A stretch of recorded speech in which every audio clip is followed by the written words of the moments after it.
जय जगन्नाथ दर्शक बंधु राजनीतिर ए खोला आलोचना को आपण मन को स्वागत करुछि मो प्रियदर्शी। राजनीति जेते जेते निर्वाचन तारीख पाखौछि वाद विवाद आलोचना प्रत्यालोचना सेते तीव्र तीव्रतर हेबार लागिछि।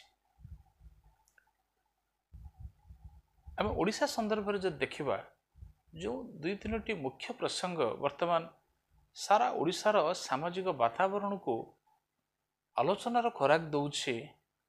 केतोटी निर्दिष्ट कथा गोटे एक्सपायरी डेट साधारणतः पैकेज्ड फूड्स थाए मेडिसिन्स थाए, किंतु प्रधानमंत्री मोदी एमिति गोटे प्रसंग उठेले एमिति गोटे गोटी चालना कले, एमिति गोटे जाल बिछेले, से जाल रे केउटा केउठी बिजु जनता दल ट्राप हेबार लगी। से कहले 4 जून 2024 अर्थात जो दिन साधारण निर्वाचन फलाफल प्रकाश पाइब कि से दिन होउछि बिजु जनता दल एक्सपायरी डेट। बा से कहया चाहिए ब्रह्मपुर समावेश रे कि बिजु जनता दल हुए तो एथर आ क्षमता को आसी न पारे आसब नहीं। से तांको शैली रे ब्रह्मपुरवासी को सारा ओडिशावासी को निवेदन कले, आश्वासन भी देले केमती बीजेपी आसिले कौन डेवलपमेंट हम कौन नहीं, डबल इंजिन रो कौन एडवांटेजेस, आयुष्मान योजना ठू नहीं विभिन्न कथा केमती स्टिकरिंग होउछि योजनार से तांको स्वर रे तांको दलर आवेग रे प्रधानमंत्री कहिले। से आउ गोटे कथा कहले कि 10 जून रे ओडिशा रे भारतीय जनता पार्टी सरकार करिवो। सही दिन भवानीपाटना रे थांती मुख्यमंत्री और वीके पांड्यान से घटना को काउंटर कले। से दीपाद आगे जाई गोटे दिन पूर्वरु अर्थात से कहले कि 9 जून रे ओडिशार जनसाधारण षष्ठ थर पई मुख्यमंत्री को निर्वाचित करिवे बा निर्वाचित करिवा पे निवेदन कले। किछि आवश्यक नथिला कि से वाद विवाद भितर को बिजु जनता दल ठेली ही जिबा। द्वितीय कथा होउछि तार किछि दिन पूर्वरु जातीय गणमाध्यम को साक्षात्कार दे मोदी विभिन्न प्रसंग रे आलोचना कले, विभिन्न राज्यर भिन्न भिन्न इक्वेशन एवं ओडिशा संदर्भ में कहले कि ओडिशार अस्मिता और ओडियात्व विपद रे। से कथाठू भल ही थांता बिजु जनता दल जदि निजको दूरे रखी थांता बा सेही भली ढंगरे ताको डिफेंड करा जाई थांता जार गोटे पॉजिटिव वाइब्स जाई थांता। किंतु से घटना रे मध्य जो भली स्टैंड नबा कथा से भली बिजु जनता दल नहीं पारला नहीं, बरं से वाद विवाद भितर को कोउठ ना कोउठी ठेली हवा द्वारा माने बैकफुट को बिजु जनता दल जाउछे, जोटा कि नवीनिज्म बा नवीन पट्टनायक का स्टाइल रो परिपंथी। से साधारणतः ये सब वाद विवाद भितर को ये सब तर्क वितर्क भितर को जानती नहीं। सेटा तांका राजनीतिर शैली, तांका राजनीतिर नियारा सफलता। 24 वर्षर निरंकुश क्षमता मुख्यमंत्रित्व, ता पूर्वर 2 वर्षर स्टील एंड माइंस मिनिस्टर, 26-27 वर्षर राजनीतिक अवधि भितर से केबे कौन सी गोटे कंट्रोवर्सीज भितर को ना निजे जाइछंती ना तांको के ट्रैप्ड भी करि पारि छै। हाँ, विभिन्न समय आसी बिजु जनता दल भारतीय जनता पार्टी सहित अलायंस भी भांगिला, किंतु नवीन पट्टनायक निज बा निजर पर्सनालिटी को एमिति मेंटेन कले, एमिति डिग्निटी सहित मेंटेन कले,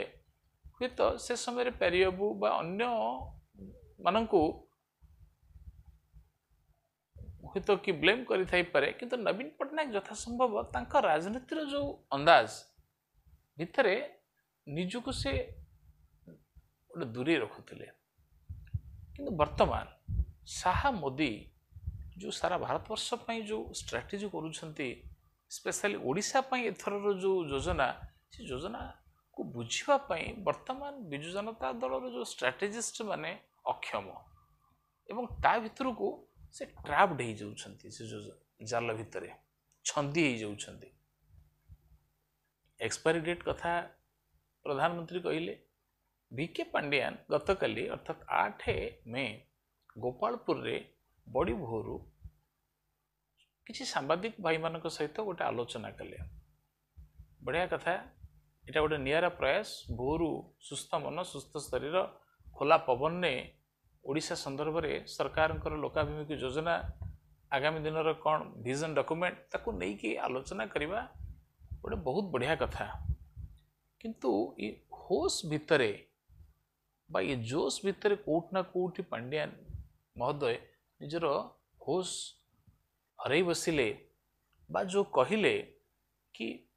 जो कथा यशस्वी प्रधानमंत्री कहिसंती बा कहिले कि 4 जून बिजु जनता दल एक्सपायरी डेट ताकू गोटे परोक्षरे से कथा को उठेबा ताकू माने कौन करवा ताकू टिके से प्रसंग को खेचिबा बा से प्रसंग को जेते आमे ताठू दूरे जदि बिजु जनता दल रहिबो हुए तो भल ही थांता किंतु से प्रसंग को जेते उठेबा द्वारा एवं मुख्यतः वीके पांड्यान को भली शीर्ष स्तर नेतृत्व ये कथा उठेबा द्वारा तृणमूल स्तर कर्मी को जाए उभय दलर ये गोटे आलोचनार खोराक जोगेब एवं जो मैंने जानू नथिले जो कथाटा केवल राजनेता सांबादिक बा राजनीतिर रुचि रखुथिबा व्यक्ति विशेष बा राजनीति को उपजीव्य कर बंचुथिबा व्यक्ति विशेष मानक भितर सीमित थिला से कथा गाँ गहली जाय जीवो पांड्यान कौन एमती कहिले वीके पांड्यान कहिले जे जदि 40 रु 50-60 सीट विधानसभा रे बिजु जनता दल विपक्ष रे भारतीय जनता पार्टी आनी आसुची ताहेले से एठी कर्नाटक एवं महाराष्ट्र शैली रे सरकार को भांगिबा को कौनसी कदम बा कौनसी अवहेला करिवो नाही और निश्चिंत भांगिबा पई चेष्टा करिवो किए सरकार करिवो केते किए फिगर आनिबो ता तो 4 जून रे तय हबो किंतु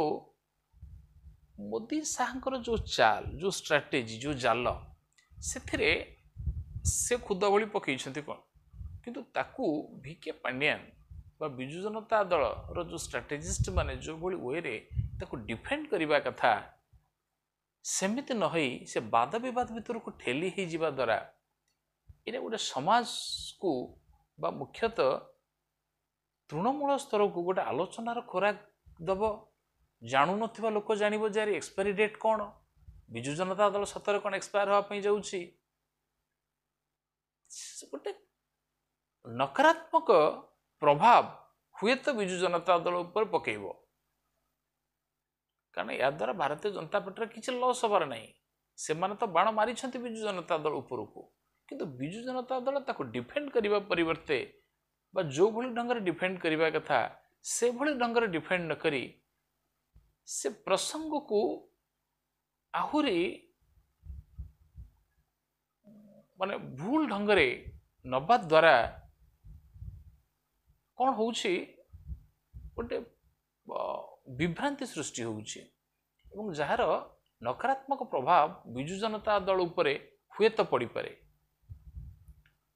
कहीं जिते निर्वाचन पाखेब ये तो प्रथम पर्याय निर्वाचन द्वितीय तृतीय और चतुर्थ पर्याय जून 1 तारिख रे जो शेष निर्वाचन हम अपन इमाजिन करंतु कि वर्तमान मध्य तुहा को तुहा प्रथम अमित शाह आसिले परे मोदी पुणी मोदी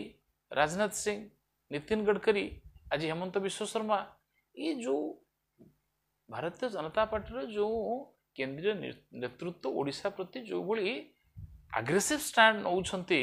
ଚିନ୍ତା କରନ୍ତୁ ଜୁନ୍ 1 ଶେଷ ପର୍ଯ୍ୟାୟ ବେଳକୁ ସେଇଟା ଚରମ ସୀମାରେ ପହଞ୍ଚିଥିବ ଏବଂ ଏଇଭଳି ଯଦି ବିଭିନ୍ନ ବାଦ ବିବାଦର ଜାଲ ଭିତରେ ବିଜୁ ଜନତା ଦଳ ନ ବୁଝି ନ ସୁଝି ଫସି ଫସି ଯିବ ତାହେଲେ ସେ ଅଡ଼ୁଆ ସୂତାର ଖିଅ ସେତେବେଳକୁ ଏତେ ଛନ୍ଦିମନ୍ଦି ହେଇଯାଇଥିବ ଯେ ସେଠୁ ବାହାରିବା ପ୍ରାୟତଃ କଷ୍ଟକର ହେଇଯିବ। ତେଣୁ ଦେଖି ଚାହିଁ ଯଦି ଜବାବ ସୁଆଲ ବିଜୁ ଜନତା ଦଳ କରନ୍ତା ତାହେଲେ ହୁଏତ ଏହା ବିଜୁ ଜନତା ଦଳ ପାଇଁ ବା ନବୀନ ପଟ୍ଟନାୟକକୁ ଭଲ ପାଉଥିବା ବ୍ୟକ୍ତିବିଶେଷ ବା ବିଜୁ ଲିଗାସିକୁ ଭଲ ପାଉଥିବା ବ୍ୟକ୍ତିବିଶେଷଙ୍କ ପାଇଁ ଏଇଟା ଶୁଭଙ୍କର ହୁଅନ୍ତା ବୋଲି ମୁଁ କାହିଁ ଅନୁମାନ କରୁଛି।